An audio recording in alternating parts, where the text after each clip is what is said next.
Hey everybody, it's Friday. We're here to talk about something very exciting. Johnny Peppers is here with us. The Pull Tight Theater in downtown Franklin is this cute little spot, but it's celebrating something really big, 55 years, which is unheard of for any theater. And especially these days, so many small places are having to close. And we're so excited to talk about that. How's it going this morning? It is going great. We are gearing up for our annual meeting on Sunday, and it will be closing out our 55th season in Franklin, our 40th year at our current location. And so we're very excited to close out the year with our artist membership and look to season 56 starting in August. Yeah, so tell me about the Pull-Tight Theater. I mean, you just said it's been around 55 years. It's in a cute, really tiny building. Tell us about that because it's been there a long time. Right. Well, the building, if I, don't quote me, but I think the building was built around 1844. It was a church. It's been a grocery store, a restaurant, all kinds of things. And Pull Tight was formed in 1968 by a Battleground Academy 16-year-old named Vance Orms.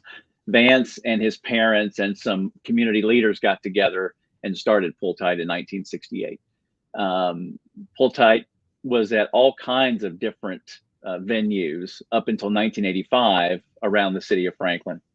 And then in 1985, we landed in this little historic church on 2nd Avenue South, right next to the parking garage, across from St. Philip's Church, and converted it into a theater. And we've been there for 40 years. Wow. I mean, the building itself. Tell us about the name Pull Tight because it's kind of about a community, just like coming together, squeezing in, come to see a great show. Right. Well, the interesting thing about the name is there is a hill in Williamson County called Pull Tight.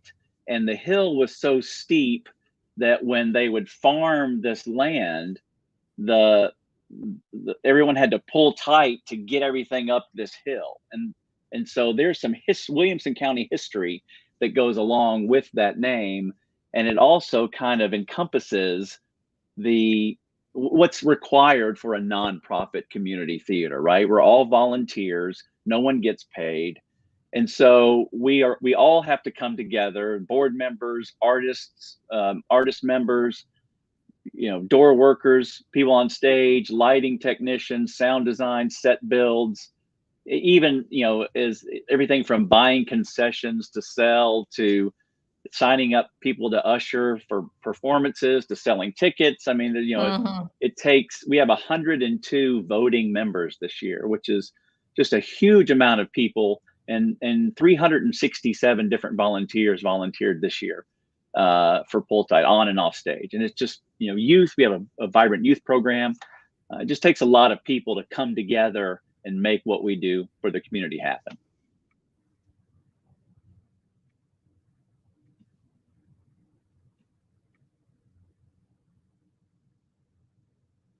Well, I love that you told me that story behind the name. I didn't realize all of that information, but tell us about what's happening on Sunday. People can come to the public and hear about what's going to happen.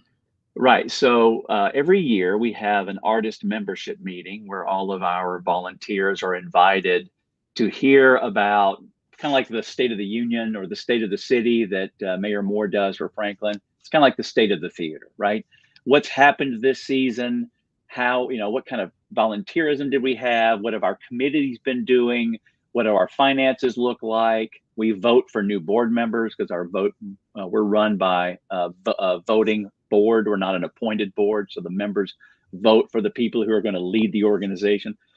We have awards. We have Player of the Year and Hall of Fame, and just to recognize the volunteers that have given so much of their time for the organization and for the service of the community. And so we do that every year. This year, we're adding a special presentation at the beginning of that we want people who love Pull Tight and love downtown Franklin. If you're downtown in the area, want to swing by, Hopefully the weather holds and it's outside. But Senator Jack Johnson at the General Assembly was kind enough to sponsor a joint resolution commemorating Pulltite for its 55 years of service to the community and the arts. And so Governor Lee signed this resolution. We're very proud of it. A lot of our long-standing volunteers and long-standing members helped write the history of Pulltite as part of this resolution. So we're going to have a public reading, and Ian McPherson, who is was a lifetime voting member, lifetime board member of Pulltite, will be in his distinct Scottish brogue, will be reading this resolution to the public to kind of give the and we're going to live stream it as well, but we're going to kind of let everybody know the history of Pulltite and the 55 years of service to the community through this resolution. And Mayor Moore is coming to provide a certificate of recognition from the city. And so it's just going to be a fun little 30-minute event where we present these kind acts from our government service folks who have been such supporters of us over the years. We want to share that with the community. That's an amazing milestone, and I hope everybody will come out. We'll put more details in here so people can check it out. But thanks for telling us this morning. I feel like I got a history lesson. I've been there before, but it's always fun to hear more about places that you visited, or maybe for some people watching, places they haven't visited yet.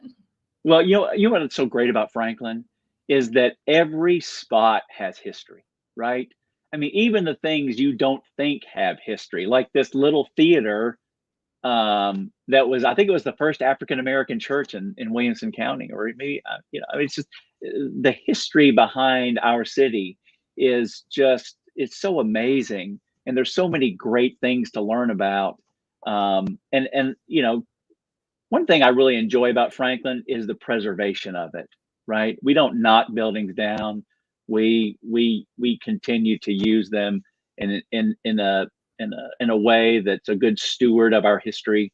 And I've always just really appreciated that part about Franklin. Yes, me too. Because otherwise, these would just be memories, and we would not be able to come and visit them. So I'm glad you guys are keeping that going. Absolutely. And hopefully everybody will come out. We hope All right, so. thanks, Johnny. We'll see you soon. 5 o'clock. 5 o'clock Sunday, May 5th.